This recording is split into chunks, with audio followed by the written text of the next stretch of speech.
BJP के प्रदेश अध्यक्ष विष्णुदेव साय के सीएम बघेल को पत्र लिखने को लेकर प्रदेश में सियासत गर्मा गई है। पूर्व मंत्री ब्रजमोहन अग्रवाल ने कहा है कि स्मार्ट कार्ड से लोगों को मुफ्त इलाज मिलता था, सरकार ने इसे बंद कर दिया। राज्य में खूबचंद बघेल योजना की प्रक्रिया इतनी जटिल है कि एक एक महीने लोगों को कागज तैयार करने में लग जाते हैं। वहीं बीजेपी के आरोपों पर पलटवार करते हुए कांग्रेस संचार विभाग के अध्यक्ष शैलेश नितिन त्रिवेदी ने कहा कि विष्णुदेव साय ये बताएं कि क्या आयुष्मान और स्मार्ट कार्ड योजना में कोरोना बीमारी पैकेज में शामिल था।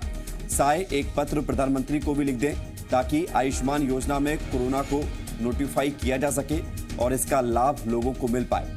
दरअसल विष्णुदेव साय ने सीएम भूपेश बघेल को पत्र लिखकर आयुष्मान भारत और स्मार्ट कार्ड योजना को बंद करने का आरोप लगाया है।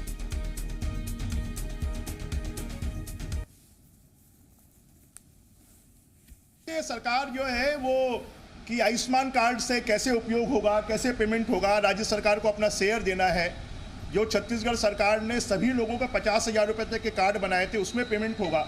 अगर इन सब चीज़ों की भी सुविधा, क्योंकि अभी दोनों कार्ड काम नहीं कर रहे हैं, अगर ये कार्ड भी काम करें, जो आर्थिक रूप से कमजोर लोग हैं वो इस योजना में भी इसका फायदा ले सकते हैं।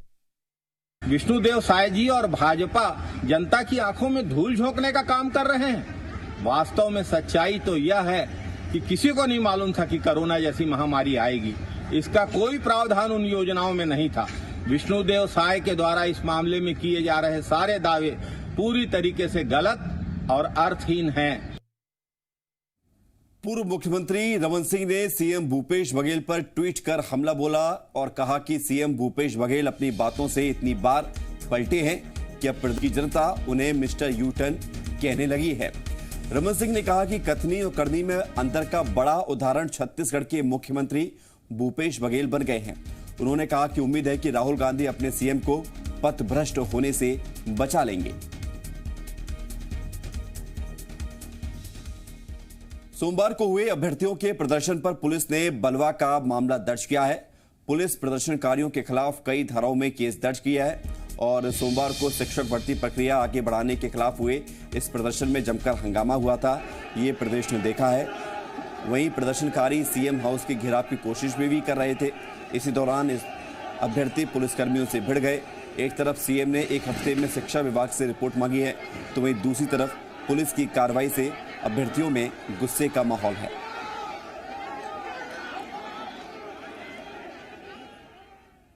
अभ्यर्थियों पर बलवा का मामला दर्ज होने के बाद छत्तीसगढ़ की सियासत में हड़कंप मच गया है।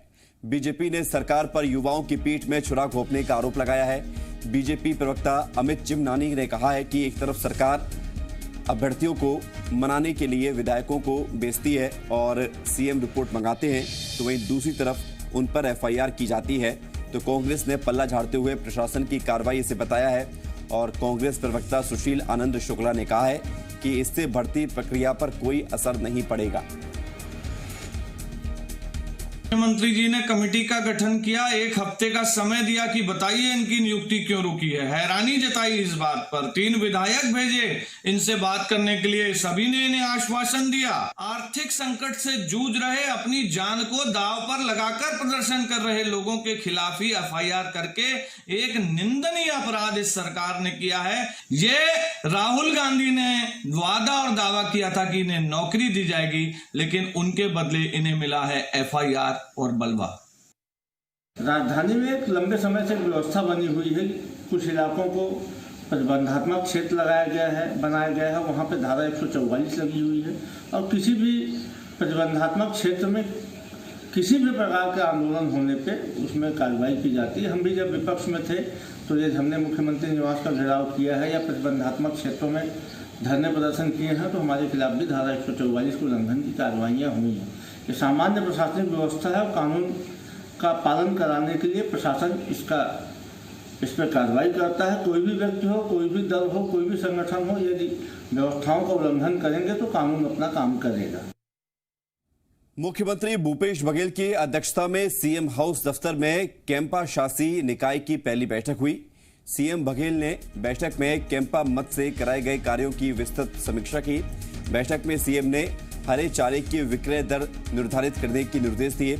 उन्होंने कहा कि कई गौठानों में बड़ी मात्रा में गोबर इकट्ठा हो गया है इससे वर्मी कंपोस्ट के साथ साथ गोबर के कंडे और गोकाष्ठ जैसे उत्पाद तैयार किए जा सकते हैं। बघेल ने बैठक के दौरान नरवा योजना के अंतर्गत भूजल संरक्षण और संवर्धन के कामों की समीक्षा की। मुख्यमंत्री बघेल ने कैंपा मद के तहत वनांचलों में तालाबों के निर्माण कार्यों की भी प्राथमिकता से इसे शामिल करने के निर्देश दिए हैं।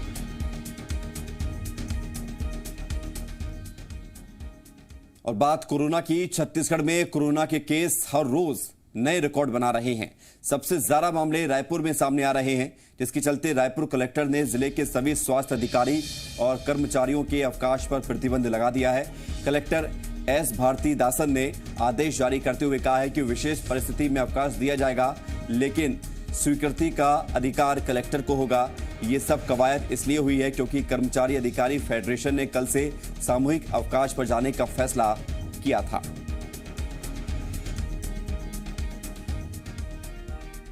नेताओं और काम के दबाव को लेकर ट्वीट करके फंसे आईएएस सीके खेतान ने अब सफाई दी है। उन्होंने दोबारा से एक ट्वीट किया है और लिखा है कि मेरे ट्वीट का गलत मतलब निकाला गया। वो ट्वीट किसी दूसरे राज्य के डीएम पर कार्रवाई के संदर्भ में था। आपको बता दें कि सीके खेतान ने पहले ट्वीट किया था, डीएम पर नीतियों और योजनाओं के क्रियान्वयन का अत्यधिक भार और दबाव नेताओं का रहता है। क्या क्या करे एक अकेला, पहले जैसी लिमिटेड योजनाएं नहीं रही। और अब इस ट्वीट के बाद जब सवाल उठे कि क्या सीनियर आईएएस सरकार पर निशाना साध रहे हैं, तो फिर अब सफाई ये दी है कि ये किसी दूसरे राज्य में हुए आईएएस पर जो बात हुई थी उस पर उन्होंने ये ट्वीट किया है। छत्तीसगढ़ में आज बसों के संचालन नहीं होने से यात्रियों को काफी परेशानी हुई, क्योंकि छत्तीसगढ़ बस ड्राइवर संघ ने धरना दिया। ड्राइवर्स की मांग है कि गुजारा भत्ता और नियमित वेतन दिया जाए। संघ के पदाधिकारियों ने कहा कि अगर धरना और रैली के बाद भी उनकी मांग नहीं मानी जाती है तो फिर 14 सितंबर को सीएम हाउस के सामने अनिश्चितकालीन भूख हड़ताल पर बैठेंगे। छत्तीसगढ़ में बसों के संचालन पर एक बार फिर संकट मंडरा रहा है। पहले बस मालिक अपनी मांगों को लेकर बसों का संचालन नहीं कर रहे थे, वहीं अब जो बस के ड्राइवर हैं वो हड़ताल पर हैं। इनका कहना है कि 6 महीने से इनको वेतन नहीं मिला है, गुजारा भत्ता नहीं मिला है, और जब तक गुजारा भत्ता नहीं मिलेगा तब तक बसों का संचालन नहीं होगा। आज रायपुर के पंडरी बस स्टैंड में तमाम जो बस ड्राइवर हैं वो इकट्ठा हुए हैं और यहाँ से कलेक्ट्रेट के लिए निकलेंगे। आगे की क्या रणनीति है ये भी हम जानेंगे। आज आप लोगों ने विरोध शुरू किया है, आज भी अगर विरोध के बाद कोई असर नहीं होता है तो आगे क्या करेंगे? अभी तो हम लोगों को भरोसा है कि शासन प्रशासन हमारी मदद हर संभव करेगी। अगर मान लीजिए किसी कारणवश शासन प्रशासन हम लोगों को दरकिनार कर दी, हमारी मांगे नहीं सुनी, तो हम लोग 14 तारीख के लिए आवेदन दिए हुए हैं कि हमारा मुख्यमंत्री निवास के सामने भूख हड़ताल में हम लोग बैठ जाएंगे। जब तक के हम लोगों का गुजारा भत्ता 6 महीने का नहीं मिलता तब तक के हम लोग बैठे रहेंगे। आज तक के तो नहीं की गई, आज तक के हवा में जो भी भविष्य के साथ खिलवाड़ किया गया बस कर्मचारियों के, वहां तक के हम लोग मानते हैं। लेकिन अब आगे बसों का संचालन किया जाए तो बसों में कार्यरत कर्मचारियों की पेमेंट नियमित होनी चाहिए, उनका ईपीएफ जमा होनी चाहिए, उनका ईएसआई कार्ड बने रहना चाहिए मेडिकल सुविधा के लिए, तो पेमेंट स्लिप उनको जारी किया जाना चाहिए, तो देर सवेर अपने बच्चों को पढ़ाई के लिए शिक्षा ऋण निकाल सकें। अच्छा, अभी 6 महीने तक बसें नहीं चली हैं, उस दौरान भी आप लोग गुजारा भत्ता की मांग कर रहे हैं? हाँ, हम लोग गुजारा भत्ता की मांग अप्रैल माह से करने लग गए हैं और आज तक के हम लोगों की मांग निरंतर जारी है, लेकिन अभी तक के कोई निराकरण नहीं हुआ है। 6 महीने का गुजारा भत्ता, नियमित वेतन समेत तमाम मांगे हैं जिसको लेकर छत्तीसगढ़ के जो बस ड्राइवर्स हैं वो हड़ताल पर। इनका कहना है कि अगर बात नहीं सुनी जाती है तो 14 तारीख से अनिश्चितकालीन भूख हड़ताल पर बैठ जाएंगे। जी मीडिया के लिए कैमरामैन अभिषेक के साथ रायपुर से रजनी ठाकुर। कोरिया जिले के भरतपुर सोनहत विधानसभा के न्यूर और उदारी नदी से अवैध तरीके से रेत का उत्खनन किया जा रहा है। लंबे समय से नियम कायदों को ताक पर रखकर रेत माफिया नदी से रेत निकाल रहे हैं। रेत माफिया नदियों को बांधकर पोकलेन मशीनों से रेत निकाल रहे हैं, जानकारी के मुताबिक मध्य प्रदेश और उत्तर प्रदेश के रेत माफिया यहां रेत का उत्खनन कर रहे हैं। 24 अगस्त को रेत माफिया के खिलाफ गांव की महिलाओं ने सड़क जाम कर दिया था, लेकिन मौके पर अफसर नहीं पहुंचे। मामले की जानकारी कलेक्टर एसपी को मिलने के बाद 12 दिन से भरतपुर ब्लॉक से अवैध रेत खनन और परिवहन बंद रहा, लेकिन 7 सितंबर को एक बार फिर रेत माफिया सक्रिय हो गए। जिसकी जानकारी ग्रामीणों को मिली तो सरपंच के नेतृत्व में और रेत से भरे ट्रकों को जेसीबी को रोका गया। कार्रवाई की जा रही है। वहीं कोरिया कलेक्टर के मुताबिक अवैध रेत उत्खनन पर समय समय पर कार्रवाई की जा रही है। 1-1.5 महीना तो हो गया है सर। अच्छा, 1-1.5 महीना हो गया है। तो आप क्या चाह रही हैं कि इनके ऊपर कार्रवाई की हो, है ना? हाँ, कार्रवाई हो। देखिए, लगातार कार्रवाई की जा रही है, लगातार गाड़ियां पकड़ी जा रही है और क्योंकि यहाँ पर जिले में माइनिंग में केवल एक इंस्पेक्टर है और हम लोग मांग भी कर रहे हैं कि हमको ज़्यादा से ज़्यादा माइनिंग का सोर्स रिसोर्स पर्सन मिले ताकि हम ज़्यादा इसको कड़ी कार्रवाई कर सकें।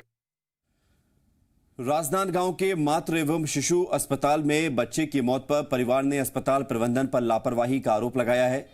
पाना बरस निवासी अजीत कुमार का कहना है कि बच्चे को सांस लेने में दिक्कत हो रही थी, जिसे उन्होंने कई बार वहां मौजूद नर्स और डॉक्टर को बताया, लेकिन उन्हें वार्ड से निकाल दिया गया और बच्चे को ऑक्सीजन नहीं दी गई। बच्चे के परिजनों का आरोप है कि ऑक्सीजन नहीं लगाने के चलते बच्चे की मौत हो गई। परिवार का कहना है कि सही समय पर इलाज मिलता तो उनका बच्चा जिंदा होता। दिया कि ऑक्सीजन का उसको ज़रूरत था, सांस में तकलीफ जा रहा था तो ऑक्सीजन नहीं किया तो बच्चा आखिर सांस तोड़ दिया। बार बार बोलने के बावजूद भी ध्यान नहीं दिए, ऑक्सीजन भी नहीं लगा पाए, न एक इंजेक्शन लगा नहीं पाए, बच्चे का जान चला गया है। लापरवाही है हॉस्पिटल का पूरा। और यहाँ पर रुक रहे हैं छोटे से ब्रेक के लिए। ब्रेक के बाद भी छत्तीसगढ़ की खबरें जारी हैं।